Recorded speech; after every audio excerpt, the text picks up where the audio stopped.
Hey everybody, Goosebumps for Dummies here, back at it again with another video, and today we are going to be finally ranking all original 62 art pieces. There is no soul left in this body. My carcass is empty and I have just shat my pants. Yeah, we're doing this. We are finally ranking all 62 original series art pieces.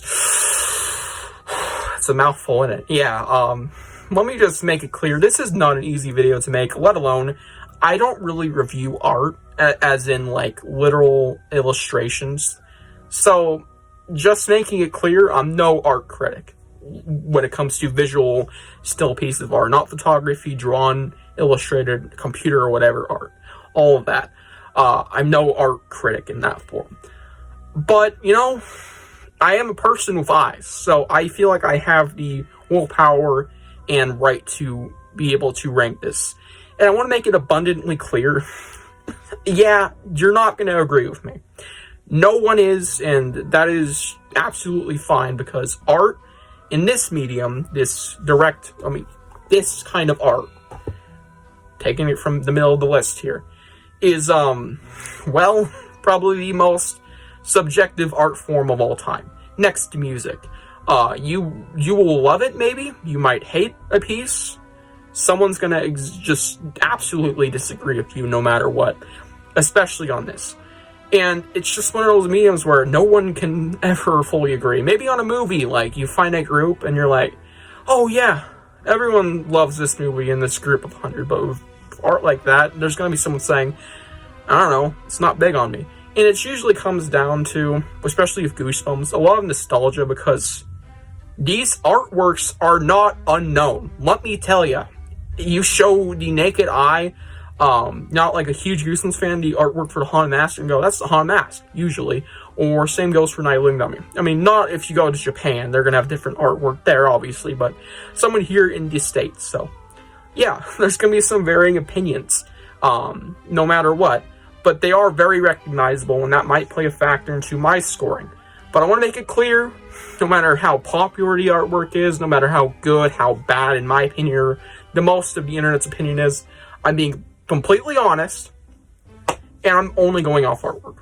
That should be obvious. It's just straight up the artwork, nothing to do with the actual contents of the story. It's just, what do I feel about this artwork alone? And yes, nostalgia probably will play a part, and maybe popularity, and maybe the general public's opinion, because sure, they can shape my own opinion. But once again, I'm going to be as honest as humanly possible. So with that huge bit of info out of the way, let's just dive right in, because this is not a quick video, and I want to make this shorter than the actual story ranking. Starting off with number 62. I'm not going to be numbering all these in my mouth. Chicken. Yep. It's not very good. And in fact, whilst I love Jacobus' style, and if I was just writing it off, how good is it as a Jacobus artwork? I'd give it a 10. Yeah, no. No bueno. Next up, Great Worms. Extremely boring, and I know Jacobus didn't really have a lot to go off, but it's surely just one of those art pieces that's like, it exists. How often do I think about it, or do I even love it at all? Not any. Why I'm Afraid of Bees. Now, I'm gonna make it clear, like right now, that I really love the colors orange, purple, pink, and blue. Those are my favorite colors, especially orange. That's why this is not the worst, because, I mean, really, a kid's head on a bee is just, I know it might be eccentric, and it might be a great art piece outside of Goosebumps, but this is Goosebumps, and it just feels so weird, and it's just not appealing to look at. Next up, be careful what you wish for. I might be harsh, and this is this only artist's work for this series, but it's pretty bland, and there's nothing to it. It's really just assumingly Carissa's hands above this crystal ball that's smoking and cracking. And yeah, it's just like, why? It's so Next up, My Earth's Adventure. Big ass monkey ears. They're not even dog ears, dude. Those are just monkey ears. And let alone, it's just so weird. It's just one of those art pieces like, okay, moving on. Next up, our first hot take, Monster Blood 2. Not even kidding. Not big on this cover art. I think it's pretty cool, and I like the slime dripping off the table and cuddles, but it's just one of those art pieces like, yeah, it's good. Well, very light good, because I do love a lot of these artworks. I'm gonna be honest here. There's not be a lot of bad ones in this ranking. But Monster Blood 2's art is just nothing has ever stuck out to me. My best friend is invisible. I mean, what? It's such a chaotic cover art, and though it has, holy crap, one of the best color schemes. You got this orange cat, this pink walls and cabinet, and this blue tiling. It's so beautiful from a color standpoint. It's just depicting a floating pizza and the drink and a scared cat. I know what it is. I'm not stupid. I've read the book. It's Brent Green eating a pizza. But it's just like, nothing to it. Next up, Legend of the Lost Legends. Yeah, a book that's already not liked. Trust me, we're about to get to a really liked one, though, so I'm pissing people off. But this is just about art. It only gets it this high just because there's some snow, and I think that's pretty cool. And also, it has a nice backdrop, but it's just a Viking, and it's kind of, boring because of that. Next up, The Ghost Next Door. I know, it looks loved, but the artwork is just, it's just feet and a doormat and tiles of all things. What is this, the back door to the kitchen? I mean, what the hell? What house has this tiling? I guess it's just to make it clear it's a warped effect, but it's still like, dude, I mean, I can see the door is curving. I'm not blind. Yeah, it's just kind of but I do like how it kind of foreshadows the book. Next up, another favorite of mine, and not one people love, Scholastic Invisible. Yeah, the artwork's just kind of I like the orange shirt, and because I like the color orange. And the atmosphere's there. I think it's a really nice, art piece, if the boy wasn't there. It's just kind of, and I don't think the shot is very good. Next up, Piano Lessons Can Be Murder. It's just got nothing to it, and I think the background's pretty bland. I know there's some backgrounds that don't need a lot, and it's just one of those that doesn't need it, but I wish it just had something more to it. And it's just floating hands playing piano. It's good, but it's nothing I love. Next up, these are cover arts I actually genuinely like. Starting off with Curse of the Mummy's Tomb. The background's kind of bland, and I wish he was reaching out to you. That'd make it more interesting, but it's a pretty cool looking mummy, and it's iconic, and I have a lot of nostalgia for it. Just being blatant here, but it's still just a decent art piece. Next up, The Girl Cried Monster, another iconic illustration. It's a dude eating bugs. It's pretty creepy, and I think the background is very well done. But I'm not big on the shot. Once again, it kind of feels awkward. I wish he was already like halfway in monster form, because it just doesn't feel like a Goosebumps cover without that aspect of a monster. I mean, that is the monster. It just doesn't look the part quite yet, and it just looks like a really weird dude. But overall, it's just an okay cover art that I genuinely kind of like. Though this one is not a loved book or cover art, I love this book, to be honest, but the cover art is just pretty good to okay. We're starting to get into some of the genuinely decent ones now. I like the idea of the creepy birds, because obviously Jacobus didn't know what to do, and we got the red Converse here again, but overall it's just okay. Next up, we have another iconic illustration that I'm surprised hasn't been reprinted into a classic book, Attack of the Mutants. Yeah, I'm not big on superheroes, and it's just a superhero character, obviously the mutants, flying away from his headquarters. It's just okay, and it doesn't strike me as anything special, but it's still a pretty nice artwork. Next up, Say Cheese and Die Again. Now, it's not as good as the original, but I still like the aspect of it being a picture, which is something very unique, kind of a picture in a picture. Pretty funny. It does feel like it fits the the kids' horror vibe with the eyeballs in it for a change, but it also is just one of those cover arts that isn't anything special or spectacular to me, and it just doesn't stick out. Next up, Deep Trouble. It's a shark going to attack some dude. It's not even book accurate too, but ignoring that for the score, it's pretty decent, but nothing spectacular once again. Next up, Revenge of the Lawn Gnomes. Yeah, I like the design of the gnomes. If bro was actually picking his nose, I might give it, the best cover art award of all time. But it's pretty good for what it is. And I like the actual ornaments here. They're pretty nice. And the flamingos add a bit of pop, but it's kind of lacking when it comes to the background. The Werewolf of Fever Swamp. Not even kidding. Yeah, it's this look. Yeah, Fever Swamp. I like this art piece all around, but it just doesn't look like a werewolf. It really doesn't. Next up, I'm about to piss people off again. Camp Jelly Jam. Yeah, this cover art is one that's been getting a lot of glaze within the past, few years, I'd say. And I don't know why. People keep saying it's some masterpiece, or at least that's basically what I've been feeling like people have been saying. And it's just some creepy dude, buddy, standing in the middle of a field with some house behind him. You can't see it, but there's a second house behind this thing here. Sorry.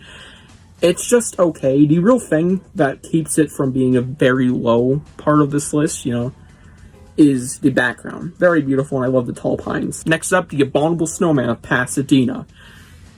It's such a weird one. I like the pink bricks, because obviously one of my fave colors is pink. You got this nice suburban-ish setting, and it's really cool. And then you have this random fucking snowman here, which isn't an issue. It's just like, it's so different from your average cover art, and it's just one of those ones that it's really cool, but it's not one of my favorites. Next up, Attack the Jack-Lanterns. Not as high as I thought it'd be, but after some reconsideration, just every other cover art is somewhat better than this. Though it's still a really good one at the end of the day. This is one that was initially going to be a lot lower. It came from Beneath the Sink. This is one of those cover arts where I think it works in its subtlety. Because it doesn't tell you exactly what it is until you read the blurb, which I think is cool. And the glowing green eyes are iconic. They've been used on a lot of merchandise in the past. It's just a really nicely colored and even lighted area, and I think it just looks really cool. Next up, I think we're near the middle of the ranking, and guess what? I am gonna piss y'all off, but this cover art is kind of just really good, but not amazing, or in fact, I wouldn't call it great. It's just a picture of Slappy. Yeah, it's just a picture of Slappy. I like the lighting. It looks like he might be in like a closet or really dark room. And I like that half his face is kind of shrouded in shadows, but overall, it's just, it's pretty darn good, just nothing amazing in my opinion. So I think it is definitely a bit overrated. Next up, what a way to come back from that, Bad Hair Day. Yep, it's above Night Living Dummy and Jack Lenz. Sue me. I like the effects, but I just wish this one had more to it than, you know, a Mazo being front and center. It's a really good one, I just wish it had a little bit more to it. Monster Blood Free. This one is another one of those ones where I think it's a bit underrated. It's got some beautiful orange. I believe that sunset is one of the best looking sunsets in all of Goosebumps. You got some beautiful, beautiful park down here being destroyed by Evan. I think compared to the other two Monster Bloods yet to be on this list, and just every other cover art, it's kind of boring and bland even. Return of the Mummy. Another one that's really good. Just again, like the original Curse of the Mummy. Well, this is a huge improvement with more, you know, atmosphere and, you know, less revealing of the mummy being straight up there, which is, again, huge improvement. It just, you know, it could be, why is there a pencil mark? It could be something a lot more. Next up, Say Cheese and Die. Yeah, it's here right now. Say Cheese and Die is just pretty good. It's a few skeletons having barbecue, and I think it's, you know, it's got a nice idea. It's definitely better than Say Cheese and Die again, but not by a whole lot. I think it's just a really solid cover art. Next up, Vampire Breath. Not a big fan of this shot that we have facing the coffin. Kind of looks uninspired, kind of blandish. But overall, I like the look of the vampire, Count Nightwing. It's pretty nice. Phantom of the Auditorium. It's a cool Phantom. There's really nothing to say, but it's a lot of pinks and a bit of purple, so it's scratching that itch. Next up, Night of the Living Dummy 2. This is an iconic piece and one of everyone's all-time favorite cover arts. I think it's pretty interesting how Jacobus decided to do Slappy in a more cutesy setting. I think that absolutely works wonders. Is it an all-time fave? No, I wish there was something more going in the background. Maybe some dressers next to the bed. But either way, it's just pretty darn good. Next up, Deep Trouble 2. Another sequel. Yeah, it's a giant fish over a really what should be giant boat, but it's not.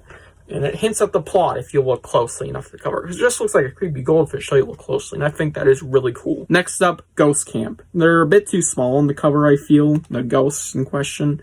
You know, it's hard to tell what's actually going on from afar, but, you know, it's still really good for what it is, and I like the lightning. We don't really see that on a cover all too often, you know, so pretty cool. Werewolf Skin.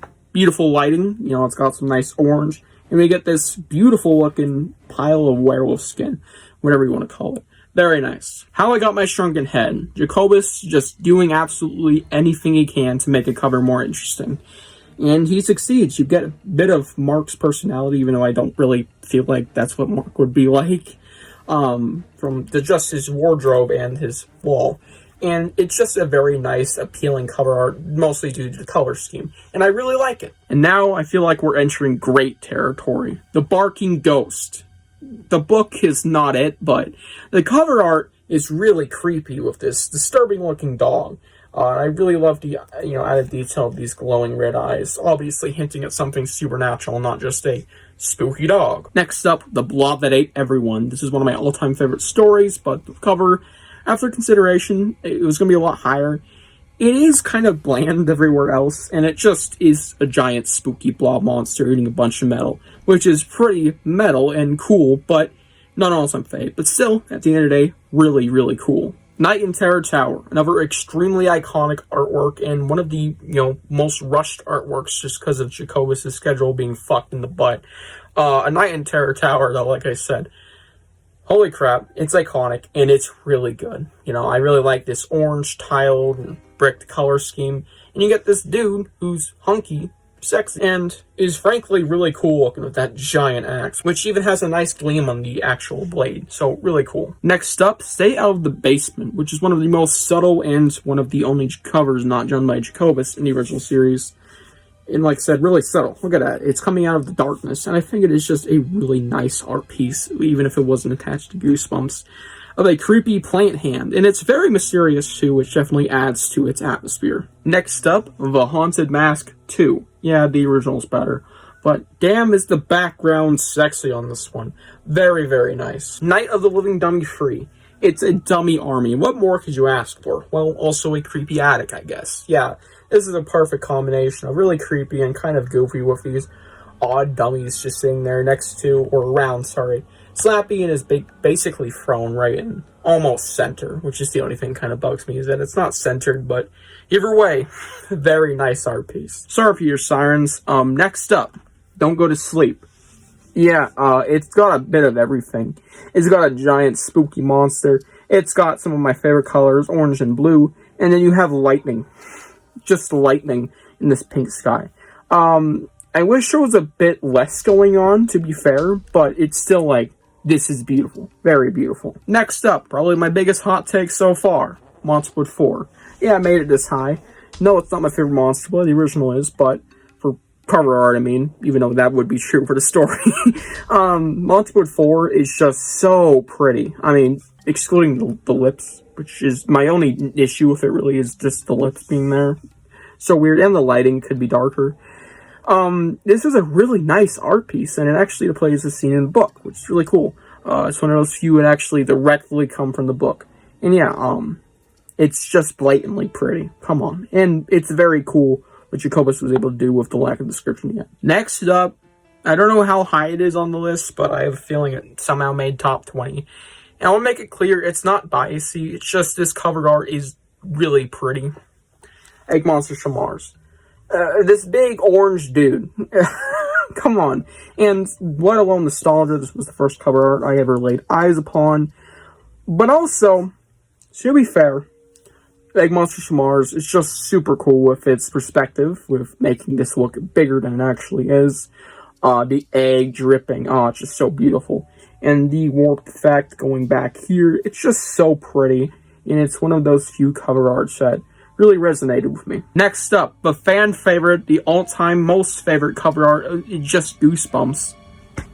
Camp Cold Lake. My cover copy is really bad. Cold Lake is... it's very pretty. I'm not gonna lie. I really like Cold Lake. The only thing that's a bit overrated, yeah, it's definitely not even top 10. But it's pretty close, to be fair. Cold Lake is very good, and I think it has some great atmosphere back here. We got this awesome skull. The ripple effect's really well done, especially with the face down here. And it's overall a very pretty art piece. Next up, Haunted School, which is my all-time favorite Goosebumps book and best OG series story. The cover art, it's very good. It has a nice color scheme, and I like the idea of the Grey Road kind of coming out of the locker with these eyes watching. It's very cool. And I like that Jacobus was able to sneak even a Converse in there, even if it's not, you know, red and white as it usually is. But yeah, very nice color scheme. Beware the Snowman. This cover art is one of the most simple ones, and I wish it had a little bit more going on with the background, but my god, it's just a pretty cool looking snowman, and I love snow in Goosebumps covers. This is one of the few ones that actually does it, and it's very pretty. You know, and it just has these perfect winter vibes, and it really complements the story, because it's a goofy idea in itself. It's a freaking living snowman from the initial plot and title. This one works in its subtlety. How to Kill a Monster. Yeah, it doesn't reveal the monster quite yet, and from the book, it is accurate enough to what it would look like. The pretty pinks and oranges, we got this nice dark room, such a nice contrast, and I think it just works really well from an artistic standpoint, and it intrigues you. It literally rides you into the story like, what does this thing look like? And how do you kill a monster? But ignoring that part, but how does this thing look like? Really nice. Next up, Calling All Creeps. Yeah, this is a story that I and many others absolutely love, as well as the cover art. Yeah, this cover art utterly slaps. It's got some pretty purple lizards, you got a nice night sky, and overall, it's just really freaking pretty to look at. And it's one of the most goofy cover arts of all time from Goosebumps, because it's just so kind of, what the fuck? It's a family of lizard people, but it's still really cool, and it fits Goosebumps like a glove. And now for probably the most iconic cover art next to Camp Cold Lake, at least when it comes to the fan base for that one. Haunted Mask. Yeah, is it my all-time fave? No, but Haunted Mask is really cool. It's one of the most detailed, too, when it comes to body, and it's so beautiful. And the mask is just utterly iconic, and it looks really nice, as well as this simple gradient background that especially works here, unlike on Piano Lessons, where it's kind of, begging for something more. This one, Ghost Beach. It's probably the most beautiful ghost artwork next to one coming up in a minute, and it utterly slaps, just straight up. We got this beautiful ghost, this beautiful moon and night sky with some great clouds. So we got this graveyard down here. We got these smashing waves to illustrate the fact that it is, yes, Ghost Beach. And it really works. One Day at Horrorland, one of the most popular cover arts, and the color scheme is really nice. But what isn't one of my all-time faves, and I think it might be a bit overrated for what it is, it's still really good. It illustrates everything perfectly, that it's Horrorland, here's a monster, it's spooky, and it's going to be pretty scary from the night atmosphere. This book takes place during the day. I live in your basement. It's just a cool monster coming out of the washing machine, and some extremely pretty stairs. I mean, look at that. The basement walls are just utterly beautiful with the green lighting coming down. My god. And yeah, once again, cool monster. I wish it was slightly more accurate to the book, but it's still pretty accurate for what it is, which is something a lot of people kind of glaze over or rather contradict. This is pretty accurate. Next up, this actually just got a figure recently, which is sitting on the shelf behind me. Woohoo! Scarecrow Walks at Midnight! Yeah, it's just a beautiful image of a creepy scarecrow with eyes, standing alone in a cornfield at night. Yeah, it just works perfectly, and I think the lighting on this one is some of the absolute best, with the moon shining on its back. Just stellar. Yeah, the Headless Ghost just utterly slaps. This is one of the best cover arts of all time. It's extremely pretty. It's got nice orange lighting, we got a spooky ghost coming down the railing, and you can clearly tell this is an old house. There's cobwebs everywhere. One of the things right here is coming down, dilapidated even, if you will. It just looks so pretty. It's just one of those art pieces that just really works for what it's trying to display. And this being so high is one of the reasons why I hate the reprint art, for just absolutely taking a fat, steamy shit on this cover art. God, it's so bad. Screw you, Dorman. I love your art sometimes. Monster Blood. Yeah, this is probably the biggest hot take within this top 10. Monster Blood is, well, it's extremely beautiful, and it's got a very mysterious tone, but it's just not my all-time favorite, because I wish there was a bit more to it. That's really all that I can really say, though. It's such a nice, mysterious piece that really intrigues you, especially if you're new to the franchise. Like, I didn't know what to expect when I first saw this book when I was a kid. Like, what's gonna happen? Of course, I saw the episode before I read it, I think. Maybe. But god dang. This is a very nice, mysterious, and atmospheric piece here that I absolutely love. Next up, You Can't Scare Me. Yeah, it's the Mud Monster cover. Sure, the book is not very good. In fact, I think it's borderline mid as hell. In fact, it is mid as hell. But You Can't Scare Me. Come on, look at this amazing artwork of these Mud Monsters. The only complaint is I do have to make it clear I don't absolutely love these, not to piss anyone off. I wish there was more of a color palette, because it's just a lot of orange and black and a bit of yellow. But holy crap, I love the color orange, if you didn't know by my wall trim. Yeah, and this is just some really pretty orange Mud Monsters with some great, mysterious, and ambient lighting. Now entering my top 5, the Kukulkanadu. Holy crap, this cover art is probably the best, example of warped perspective. It's so pretty, and it's even a little stupid because you got this cuckoo bird here that just is, it's so dumb, but I absolutely love it just because that is what Goosebumps is, and it feels like we all kind of forget that. Goosebumps is supposed to be kids' horror with a mix of comedy, because that's what kids' horror is. It's horror and comedy kind of mixed together. Yeah, absolutely stunning. Very, very nice cover art with a very nice color scheme as well. Another display for my love of orange, A Shocker on Star Street. Look at this orange reddish sky, absolutely beautiful. And you get a giant praying mantis stalking you down. It's utterly beautiful. And I like how it directly kind of hints, if you look close enough, that it's about mechanical things. Because it's clearly mechanical if you pay attention. And yeah, it's a very beautiful cover art with just a lovely sky. Absolutely lovely. Now for the top 3. Camp Nightmare. No, not one of my all-time favorite books. I still think it's one of the best OG series, just not personal favorite. But Camp Nightmare, baby. This cover is so atmospheric. We got these lovely trees, this extremely vibrant sky, and then you have Saber, which we presume, stalking this tent, and it's just so beautiful. And very mysterious and creepy. Next up, it's one of those cover arts that's really silly, but also kind of unnerving. Beast. You have no idea what the hell is happening, and it's kind of mysterious and unknown, which adds to the lack of horror that one might find here. It's pretty creepy, as well as extremely silly. Yes, I don't absolutely love the book, but I still really like it. But the cover art and the title, god damn it. Yeah, this book's looks are some of the best in the franchise. Just absolutely gorgeous. And now, for what you've been waiting for, there's a reason I start my videos up with this cover, aside from the random split second of the dummy free cover art, just because I feel like Sonic is infiltrating my videos. Dead House. Yep. This is my favorite OG series cover. It is absolutely perfect, and I knew it would win, no question.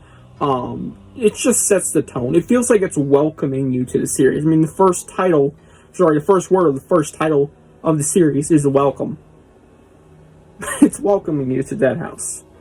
And yeah, it's seriously beautiful. And I love the subtle aspect that some people didn't even notice there's some guy in the window. And that's creepy. You can conclude maybe it's Dawes, maybe it's another side character, or one of the townsfolk. Maybe it's even one of the main characters. You never know. But overall, it's really creepy, and I love the orange light protruding out of the house. And it's just a stunning piece that represents a haunted, but not quite house that is just so creepy and dilapidated. Yes, utterly beautiful cover art. And yeah, that's my ranking of all original 62 cover arts. Hope you guys enjoyed this video. Leave your ranking down below, or tell me your least favorite, your most favorite, maybe your something favorite, a cover art of all time, and I'll see you guys in the next one. Bye.